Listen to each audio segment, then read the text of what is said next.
Case is over. It started with President Trump's campaign attorney, and then, of course, the crew, the organization representing the people in Colorado that wants to take President Trump off the ballot. Justice Jackson just said, like a minute ago, that the language doesn't include president. Right. That's what she was arguing with when the Colorado lawyers were up there. So that is the first argument we raised. The issue that, because it's a threshold question, if the president is not an officer of the United States, then the 14th Amendment, Section 3, doesn't even apply. Every single justice, I think, so far jumped on that argument. Even Sotomayor, Kagan, and like you said, Jackson, they were all focused on he's not an officer. And if that's the case, then whether it's self-executing, but whether all of that's thrown out the window. What is very clear from the history is that the framers were concerned about charismatic rebels who might rise through the ranks up to and including the presidency of the United States. But then why didn't they put the word president in the very enumerated list in Section 3? The thing that really is troubling to me is I totally understand your argument, but they were listing people that were barred, and president is not there.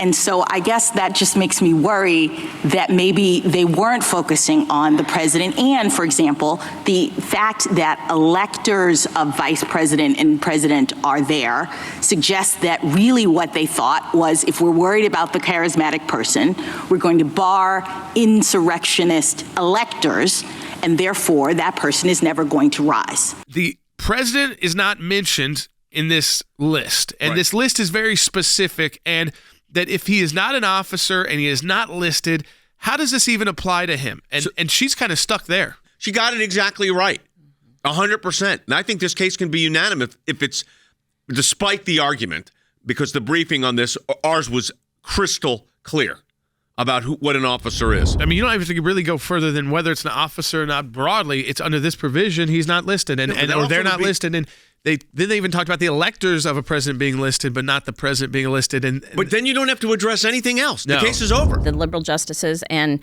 really Jackson led it, that she did not believe the officer thing. The Reconstruction Amendments were put in place to restrain the states, not to give the states power. Absolutely. And the Reconstruction Amendments were aimed at local bias. That is why the president was excluded from the officers who might be impacted by Section 3. It was local offices, not national offices. The text itself doesn't list the president. It lists Congress, senators, electors. To determine president, they wanted that protected, but not the president themselves. So you can't put him in an all-encompassing and all of our officers under the United States. And then I think they also are all very concerned, again, even the liberal justices, that one state cannot decide this. They cannot take away the right to vote of people. They address that quite a bit as well. Also, there was discussion literally where the Colorado attorney said, well, Colorado might do it and another state might allow it. And then, so you're thinking about a federal election for president of the United States where some states count your vote for a candidate. Other states bar that candidate from running. And what is it? If you get enough of electors, but that's what's also barred here. I don't think they want to go, if you don't have to get into self-executing, if you don't have to get into 100%. All those other issues about, even the First Amendment. Or the insurrection. And you could just go and say, this is not about the president. Goodbye. And I think that they may have, some of those liberals may have made it clear today, because they're the ones worried about the criticism the most, right? Because this could be saving Donald Trump for being able to run for president. That's their short-term concern. I think why they actually came forward early with their objections was to be clear to all of the left, to say this is not something we're buying. Like long-term, like you said, that is not about Donald Trump. Long-term, we don't believe that this power rests in the states like this, where they can again just unilaterally decide this person's going to be barred from running for president, and even though they meet all the other qualifications.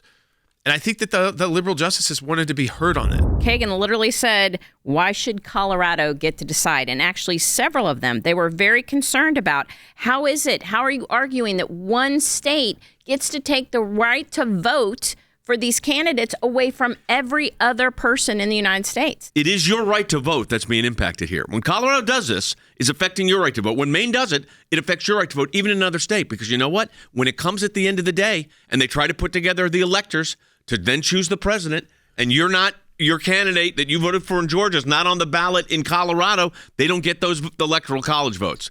And that's why this impacts everybody. What's a state doing deciding who gets to, who other citizens get to vote for president? Colorado is not deciding who other states get to vote for president. It's deciding how to assign its own electors under its Article 2 power. And the Constitution grants them that broad power. But the effect of that is obvious, yes? No, Your Honor, because different states can have different procedures. Some states may allow I'm jumping in here. insurrectionists. This is what I want you to understand. Do you understand in today's broadcast, the justices we played, in this case involving the former president of the United States, Donald Trump, the justice we have played for the most part, other than Justice Thomas, have been Justice Jackson and Justice Kagan, appointed by Democrats. What does this tell you, folks? You don't go into these cases with this idea that there's this ideological, guaranteed, this is how it's going to go. Because guess what? You had two justices there saying basically, we're not buying any of this. The states don't get to decide it, and he's not an officer in the United States, so why would this be in there?